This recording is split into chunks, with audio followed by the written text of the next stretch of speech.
দেশজুড়ে আবারও বাড়ছে লোডশেডিং। রাজধানী ঢাকা থেকে শুরু করে দেশের বিভিন্ন এলাকায় বিদ্যুৎ বিভ্রাটে ভোগান্তিতে পড়েছেন সাধারণ মানুষ। তবে এই সংকট কেন তৈরি হলো, এবার সেই ব্যাখ্যায় দিয়েছেন বিদ্যুৎ, জ্বালানি ও খনিজ সম্পদ মন্ত্রী ইকবাল হাসান মাহমুদ। জাতীয় সংসদে দেওয়া এক বিবৃতিতে মন্ত্রী জানান, কারিগরি ত্রুটি এবং বৈরী আবহাওয়ার কারণে জাতীয় গ্রিডে প্রায় ৩,০০০ মেগাওয়াট বিদ্যুৎ উৎপাদন কমে গেছে।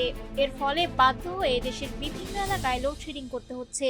মন্ত্রী জানান, একটি বিদ্যুৎ কেন্দ্রের বয়লারের টিউবে হঠাৎ লিকেজ ধরা পড়ায় সেটি জরুরি ভিত্তিতে বন্ধ করে দিতে হয়েছে। অন্যদিকে বঙ্গোপসাগরের উত্তাল আবহাওয়ার কারণে একটি কয়লা ভিত্তিক বিদ্যুৎ কেন্দ্রে কয়লা খালাস করা সম্ভব হচ্ছে না, ফলে সেই কেন্দ্রের একটি ইউনিটও উৎপাদনের বাইরে রয়েছে। এই দুটি সমস্যার সম্মিলিত প্রভাবে জাতীয় বিদ্যুৎ ব্যবস্থায় বড় ধরনের ঘাটতি তৈরি হয়েছে। আর সেই ঘাটতির প্রভাব পড়ছে ঢাকা ছাড়াও দেশের বিভিন্ন অঞ্চলে। পরিস্থিতিকে একটি জাতীয় সংকট হিসেবে উল্লেখ করে বিদ্যুৎ মন্ত্রী বলেন, বিষয়টি নিয়ে তিনি সংশ্লিষ্টদের সঙ্গে আলোচনা করেছেন এবং সবাইকে ধৈর্য ধরার আহ্বান জানিয়েছেন। একই সঙ্গে বিদ্যুৎ পরিস্থিতি স্বাভাবিক করতে সরকার সর্বোচ্চ চেষ্টা চালিয়ে যাচ্ছে বলেও জানান তিনি।